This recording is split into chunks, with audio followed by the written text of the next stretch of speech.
Assalamualaikum. Saya Firstala Reski, mahasiswi Ilmu Komunikasi Universitas Teknologi Sumbawa.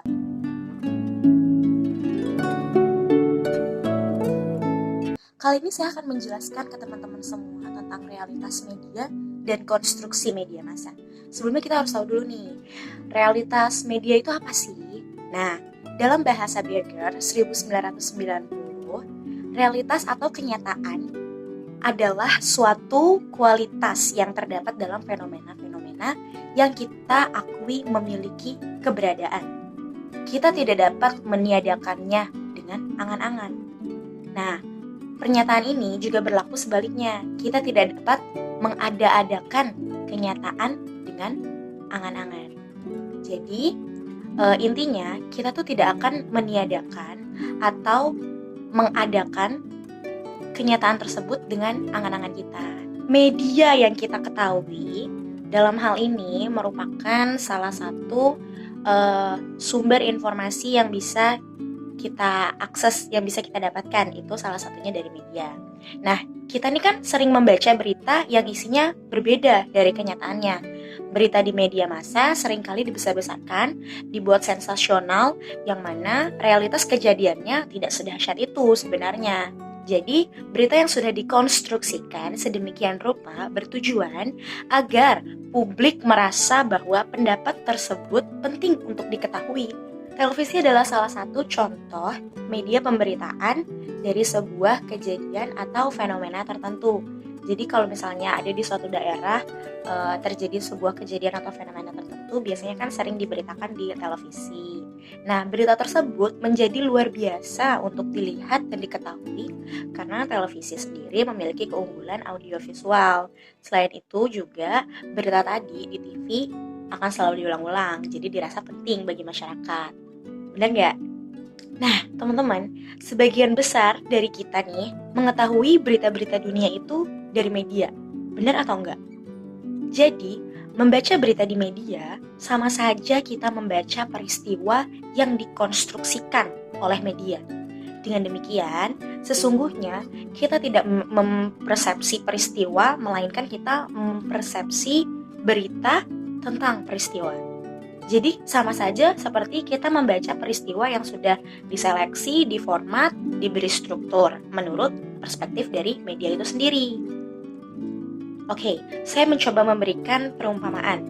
Jika kita berada pada suatu daerah yang memiliki peristiwa yang kemudian diberitakan, secara tidak langsung kita akan memiliki dua perspektif, yaitu berdasarkan pengalaman kita, di mana kita melihat itu secara langsung, dan berdasarkan perspektif dari media, yaitu berita yang disebar oleh media ini sendiri. Jadi kita punya dua perspektif dong dari penglihatan kita berdasarkan pengalaman, karena kita melihat kejadian tersebut, dan juga kita memiliki perspektif berdasarkan media. Tidak sedikit nih kejadian yang didapatkan bahwa berita di media berbeda dengan kejadian sebenarnya, karena realitas kejadian tersebut telah dikonstruksikan oleh media, yang mana menjadi realitas media. Jadinya seperti itu karena sudah dikonstruksikan oleh media terlebih dahulu.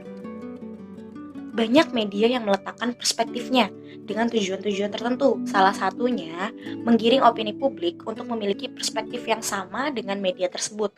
Itulah mengapa pada zaman yang canggih ini, untuk terhindar dari pemberitaan yang tidak benar atau hoax, kita selaku konsumen media harus kritis menelaah dan memilih berita dari berbagai macam platform media. Jika kita mengkonsumsi banyak perspektif, setidaknya kita bisa menarik perspektif kita sendiri.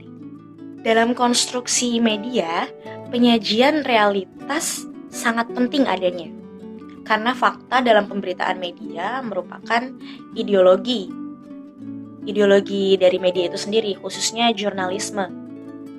Wartawan contohnya, wartawan itu tidak boleh berpendapat tentang fakta dalam pemberitaan itu, tidak boleh menilai, tidak boleh berprasangka, tidak boleh memperolok berita tersebut. Wartawan harus menjaga kesucian fakta, mulai dari ketika ia mendapatkannya di lapangan sampai itu sudah menjadi berita. Namun, pada saat ini yang terjadi sangatlah menyedihkan. Karena seharusnya media yang bersifat independen dan faktual justru berpihak pada golongan tertentu. Hal ini disebabkan oleh goyahnya ideologi dasar media itu sendiri. Semakin berkembangnya zaman dan kecanggihan teknologi saat ini telah mengubah ideologi dari media itu sendiri sebenarnya harus seperti apa. Itulah yang terjadi realitasnya di kehidupan sosial kita saat ini. Begitu juga dengan kita selaku konsumen dari media itu sendiri. Kita juga telah mengalami perubahan dari konstruksi yang dilakukan oleh media itu sendiri. Nah, jadi kali ini saya akan memberitahu nih ke teman-teman semua beberapa hal penting dalam menyiapkan materi konstruksi media. Hal penting yang pertama yaitu keberpihakan media massa pada kapitalisme. Ideologinya adalah membuat media laku di masyarakat. Keberpihakan yang kedua, semu kepada masyarakat. Jadi bentuknya itu adalah empati, simpati, dan partisipasi yang ujung-ujungnya menjual berita. Yang ketiga, keberpihakan kepada kepentingan umum. Dalam mengkonstruksikan sebuah berita di media, ada tahapan-tahapannya. Jadi apa aja sih tahapan-tahapan konstruksi media? Yang pertama, yaitu tahapan sebaran konstruksi. Media menggunakan model komunikasi satu arah, di mana media menyodorkan informasi dan konsumen tidak memiliki pilihan.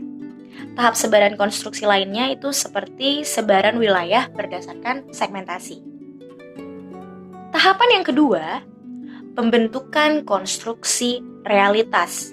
Konstruksi realitas pembenaran, contohnya, bentuk konstruksi yang terbangun di masyarakat yang cenderung membenarkan apa saja yang tersaji di media. Contoh yang kedua, kesediaan konstruksi media, yaitu ketika orang memilih menjadi pembaca atau pemirsa, maka itu berarti rela dikonstruksi oleh media. Contoh yang ketiga, menjadikan konsumsi media sebagai konsumtif, di mana orang secara habit bergantung pada media.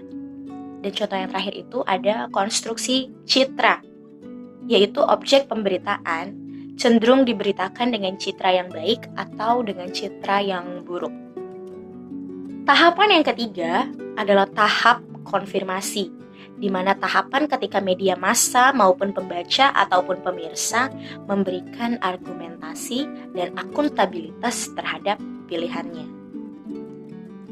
Berdasarkan tahap konstruksi media tadi, sangat miris kita lihat bahwa ternyata di balik berita yang selama ini kita konsumsi, ada unsur-unsur tersendiri yang telah dilakukan oleh media itu sendiri untuk mencapai tujuan mereka tanpa mementingkan informasi tersebut, kita yang menyerapnya sehingga mereka mendapatkan kepercayaan dari kita, mengambil keuntungan dari kita juga. Pada dasarnya, seharusnya media itu bersifat independen tanpa berpihak kemanapun. Namun, apalah daya, semakin berkembangnya zaman saat ini, itulah yang kita dapatkan bahwa terjadi kesenjangan antara media dan kehidupan sosial karena mereka memiliki tujuan dan maksud tersendiri dari penyajian berita yang mereka sajikan kepada kita, konsumen media. Pada dasarnya, hidup kita menjadi sangat sulit jika kita tidak mengkonsumsi media. Media sudah menjadi salah satu kebutuhan bagi berlangsungnya hidup manusia. Wawasan dan pengetahuan bisa kita dapatkan lewat media. Hanya saja kepentingan dari media ini yang harus kita waspadai, karena bisa saja terbelenggu oleh pemberitaan yang tidak sesuai dengan realitas kejadiannya.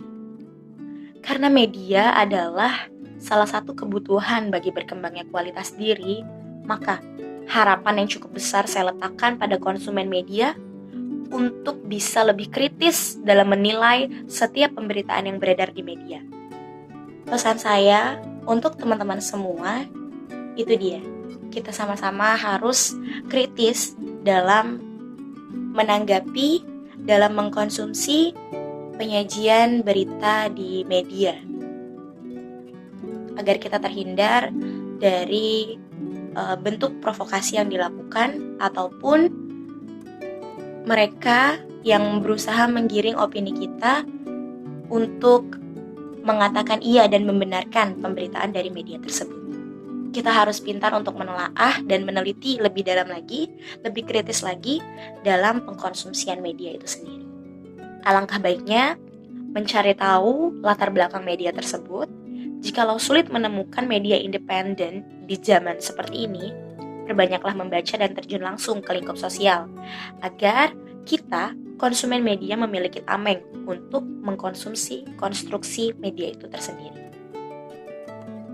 Terima kasih, saya Firsta Reski, kurang lebihnya mohon maaf, semoga ini bermanfaat untuk kita semua. Sampai jumpa di lain waktu. Assalamualaikum warahmatullahi wabarakatuh.